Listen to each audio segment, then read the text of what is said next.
special forces of Captain Ibrahim Traore, there is one man who breaks all the rules of modern war. His name alone makes enemies afraid. People call him Gaddafi, not by chance, but because of his powerful and almost magical presence on the battlefield. Some say he is not just a soldier, but a mystical warrior, a sacred lion of the Sahel, sent to protect the people with powers beyond normal understanding. Unlike other soldiers who carry guns, drones, and modern armor, Gaddafi uses no normal weapons.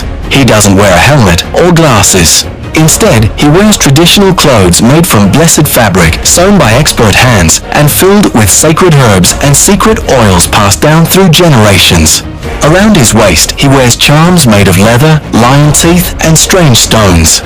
Around his neck, a red and black necklace, a symbol of power and protection.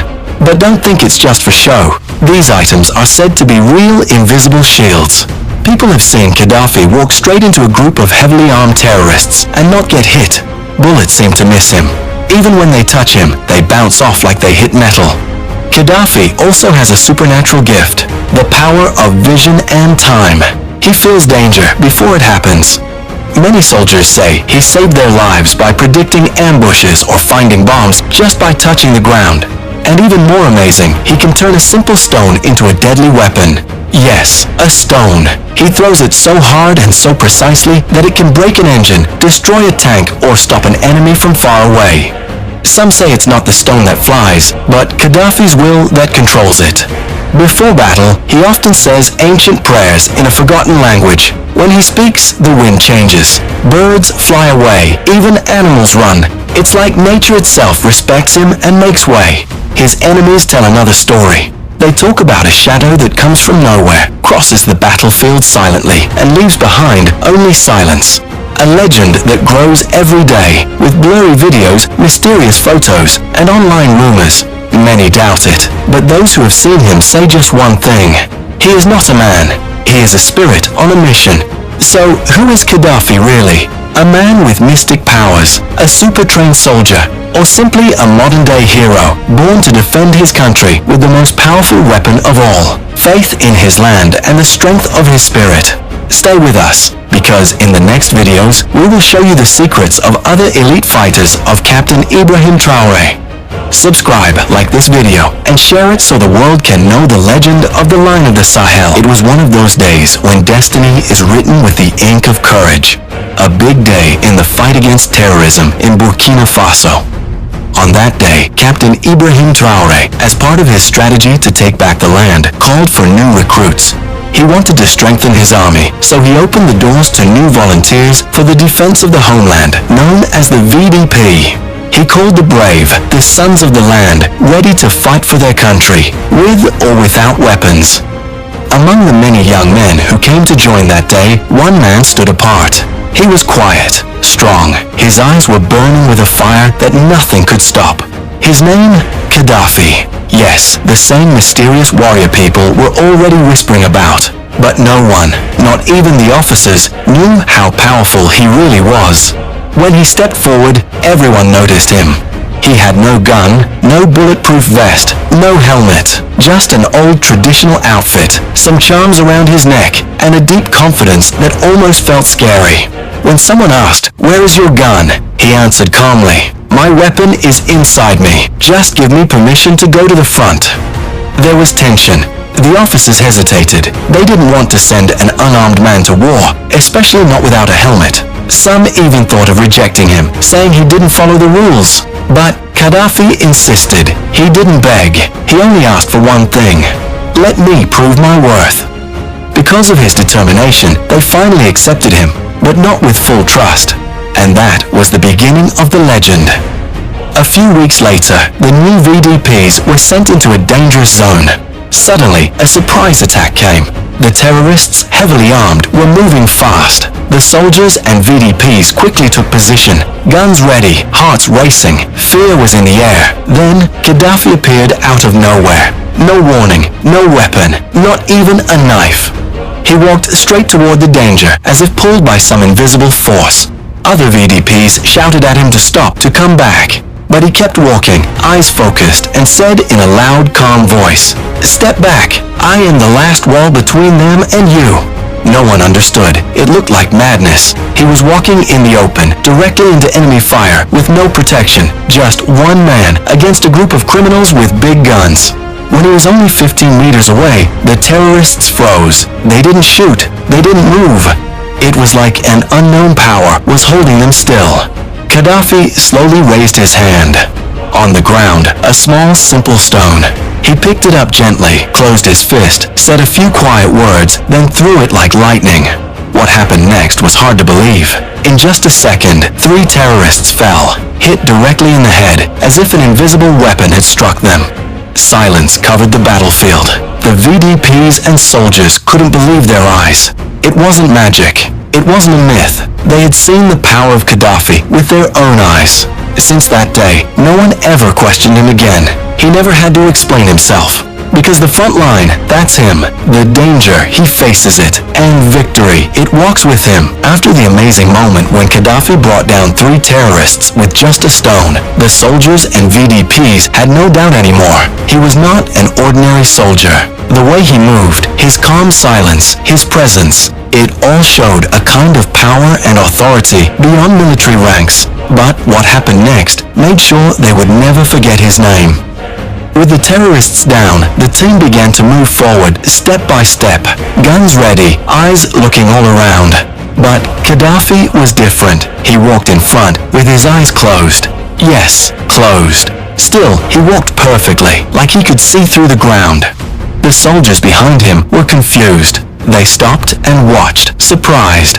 How could someone guide a patrol in a minefield without even looking and still not fall or slow down? Then the miracle happened. With every step, Gaddafi suddenly stopped, put his hand on the ground, and pointed to a spot.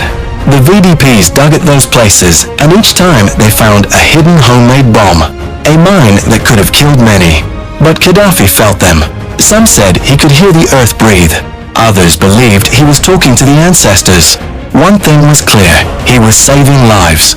An officer, amazed, offered him a gun, just in case. Gaddafi took the weapon, looked at it quietly, then gently leaned it against a tree. "This is not my path," he whispered. He didn't reject modern weapons because of pride, but because of faith in his gift and his sacred mission. A few steps later, Gaddafi stopped again. He raised his chin, smelled the air. "They are here," he said. Terrorists were hiding, lying flat in the dust, almost invisible. But Gaddafi had felt their presence. Before anyone could react, he began to whisper ancient words, old incantations. The words floated in the air like they had their own power. Suddenly, the hidden terrorists couldn't move. It was like they were frozen by an invisible force. Their hands, their legs, nothing worked. They were completely helpless. The soldiers prepared to shoot. But when they pulled the trigger, nothing. Their guns were stuck. No sound, no bullets, as if some higher force had locked them. That's when Gaddafi shouted, "Don't shoot!" He explained that not far away, in a small bush, another group of terrorists was waiting. If they heard any gunfire, they would attack. It could turn into a deadly ambush. So they changed the plan. With Gaddafi's guidance, the soldiers tied up the frozen enemies, loaded them onto carts, and took them away without firing a single shot. It was the first time in this war that enemies were captured alive, without violence. A lesson in clean, smart, silent warfare. But it wasn't over. Gaddafi, still in front, continued walking, eyes closed, smelling the wind like a hunter. He pointed to more places where enemies were hiding, and he was right every time. Now, the soldiers took action. Using the positions Gaddafi gave, they launched targeted strikes, missiles, and bullets with perfect aim. Every shot hit the target. No bullets wasted. When it was all over, silence filled the air, a silence full of respect. The soldiers stood around Gaddafi, touched by what they had seen. One VDP joked, smiling, "You're doing all the work. Let us do something too. We want history to remember that we were here with you." Gaddafi gave a rare smile. The day Gaddafi revealed the full extent of his power, even the biggest doubters were left speechless. It happened at the front, when a squad of soldiers walked straight into a deadly ambush set by terrorists. Many soldiers were wounded. The alarm was raised. The battle was so fierce that a journalist who was there to film a report about the VDP couldn't stop himself from recording the scene. What he filmed that day was more than just a story about a fight. In the hours after, as the wounded were being carried away, the journalist showed the footage. It showed Gaddafi walking alone through the flames and dust, without a weapon, without fear, facing enemies with supernatural precision. The footage spoke for itself. Bullets seemed to miss him. Enemies fell without even being touched. No screams, no gunshots, just a heavy silence, and bodies falling to the ground like they were struck by an invisible force. When Captain Ibrahim Traore saw the footage, he sat in silence for a long time. The room was completely still. Faces were tight, eyes fixed on the screen. Then, in a calm and respectful voice, the captain simply said, "Bring him here." Gaddafi was called to meet the captain. When he entered, the room grew quiet. It wasn't fear, it was respect. His presence, his energy filled the room. The captain looked him in the eye. "Where do you come from? Who are you really?" Gaddafi answered humbly, "I was born here, but I am the result of an ancient pact. My power comes from my grandfather. He taught me the ways of the ancients. I don't need a rifle or a vest. I wasn't trained in modern war, but I was prepared to protect the land, the country, in my own way." The captain was fascinated. Gaddafi continued, "I don't wish to act in the day. The day belongs to men, but at night, that's when the spirit works. I want to go alone into the forests, without light, without sound. By morning I will return, and you will see what the night has taken." The captain, though moved, knew that Gaddafi was guided by something beyond military training. He thought for a moment, then responded, "I understand your wish, but I cannot send you alone. You will go with 2 men. They will stay back, only to witness. None of them will interrupt you." Gaddafi agreed. The plan was set. That night, the moon was hidden. The darkness was total. The 2 soldiers who accompanied him stayed at a distance, as agreed, and what they saw, or rather what they didn't see, was beyond imagination. There was not a sound, not a single shot, nothing. But when the morning came, they found dozens of terrorists dead, scattered through the forest. None had visible wounds, not a drop of blood. It was as if they had fallen asleep without suffering. The soldiers were so shocked that they filmed the scene again. The next day, the footage was shown to Captain Ibrahim Traore. This time, he said nothing. He simply placed his hand on Gaddafi's shoulder. "From now on, you stay close to me. Where I go, you go. Where I stand, you stand guard." From that day on, Gaddafi never left the captain. Like a protective shadow, he walks beside him. He doesn't speak much. He only acts when needed. But every time he does, it feels like fate itself bends to the strength passed down to him by his ancestors. Since that day, the name Gaddafi is known in every barracks, in every corner of the Burkinabe villages, on the lips of the VDP, and even beyond the borders. Videos of his actions spread all over the country. On social media, on the radio, in discussions. Everyone talks about him. But what many don't know is that before joining Captain Ibrahim Traore's team, Gaddafi had already shown his strength in other battles, in other countries, always with the same power, the same silence, the same faith. Between 2015 and 2017, when Ivory Coast was still facing violent tensions and hidden conflicts, Gaddafi was there. He didn't come to pick sides or seek glory. Number. He came to protect the innocent, the voiceless, the forgotten in the war. Back then, no one knew his real name. He walked through war zones like a shadow in the flames. Many stories say that he intervened in critical situations where whole villages were about to be destroyed. But in one night, the armed groups mysteriously vanished. No trace, no blood, just silence. And children still alive, mothers saved, homes still standing. Gaddafi does not belong only to Burkina Faso. He belongs to Africa. Today, alongside Captain Ibrahim Traore, he does not act like an ordinary soldier. He does not stay close to his leader like a normal bodyguard. Number.